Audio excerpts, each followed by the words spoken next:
చేతి వృత్తులను నమ్ముకొని జీవనం సాగిస్తున్న కుటుంబాలు జీవనోపాధికి కావలసిన పనిముట్లను అందించి ప్రభుత్వం చేయూతనిస్తుందని రాజమహేంద్రవరం రూరల్ ఎమ్మెల్యే గోరంట్ల బుచ్చయ్య చౌదరి అన్నారు. కడియం మండల పరిషత్ కార్యాలయంలో ఎంపీపీ వెలుగుబంటి సత్యప్రసాద్ అధ్యక్షతన ఆదరణ పథకంపై అవగాహన సదస్సు జరిగింది. ఈ కార్యక్రమానికి ముఖ్య అతిథిగా విచ్చేసిన ఎమ్మెల్యే మాట్లాడుతూ అర్హులైన వారికి పార్టీలు చూడకుండా పనిముట్లను అందించాలన్నారు. ఎన్నికల్లో ఇచ్చిన హామీ మేరకు 3 ఉచిత గ్యాస్ సిలిండర్లు పథకం అమలులోకి వచ్చిందని, మే జూన్ నెలల్లో తల్లికి వందనం కింద 15,000 రూపాయలు, రైతు భరోసా కింద 20,000 రూపాయలను అందిస్తామన్నారు. సంక్షేమం మనం ఏదైతే ఒక్క మాట అనేదానికి 4,000 రూపాయల చొప్పున పెన్షన్ పెంచి 1వ తారీఖే ఇచ్చే కార్యక్రమం అమలవుతుంది.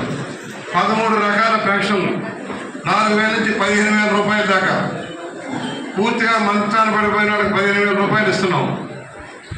వికలాంగులకు 6,000 ఇస్తున్నాం. కిడ్నీ వ్యాధిగ్రస్తులకి తలసీమియాలకు 10,000 ఇస్తున్నాం. నెలకి 1వ తారీఖే ఎలాంటి ఇబ్బంది లేకుండా ఇంటికి తెచ్చిచ్చే కార్యక్రమం అమలవుతుంది. అలాగే 3 గ్యాస్ బండ్ల పథకం అమలైంది. ప్రతి 4 నెలలకు 1 గ్యాస్ బండ ఉచితంగా మనం ఇస్తున్నాం. అలాగే ల్యాండ్ గ్రాబింగ్ చట్టం, భూములను కబ్జా చేసే వాళ్ళ మీద చట్టం తెస్తూ ల్యాండ్ గ్రాబింగ్ చట్టం తెచ్చాం. వచ్చే నెలలో 16,400 ఉద్యోగాలు భర్తీ చేస్తున్నాం. టీచర్ ఉద్యోగాలన్నీ భర్తీ చేసి పాఠశాలన్నీ మళ్ళీ సరిదిద్ది, ప్రైవేట్ పాఠశాలకి వెళ్ళి డబ్బు ఖర్చు పెట్టుకునే దానికంటే మన పాఠశాల బాగుండాలని నిర్ణయం చేసి దాన్ని అమలు చేస్తూ ఉన్నాం. వచ్చే నెలలో మేలో ప్రతి బిడ్డకి 15,000 రూపాయలు ఫీజు రియంబర్స్మెంట్ చేస్తున్నాం. గతంలో అమ్మఒడి అన్నారు, సరిగా ఇవ్వలేదు. ఒకళ్ళకే అన్నారు, అది సరిగా రాలేదు.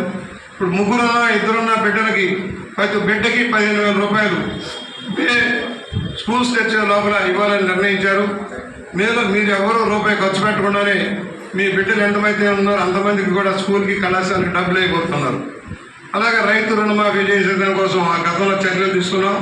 మళ్ళీ ఇప్పుడు 20,000 రూపాయల చొప్పున ప్రతి రైతుకి ఇవ్వాలి, జూన్లో ఇవ్వాలని నిర్ణయం చేశాం. పాత బాకీలు 80,000 కోట్లు మన ఎత్తున పెట్టిపోయారు. పాత బాకీలన్నీ ఇంకోటి తీర్చుకుంటున్నాం. ఆఖరికి ఉద్యోగుల ప్రావిడెంట్ ఫండ్లు వాళ్ళు బెనిఫిట్స్ కూడా కాజేసిపోతే 30,000 కోట్లు మళ్ళీ ఇవాళ క్లియర్ చేసుకుంటూ వెళ్తా ఉన్నాం. అయినా కూడా ఇవాళ గ్రామాల్లో పనులు మొదలైనవి.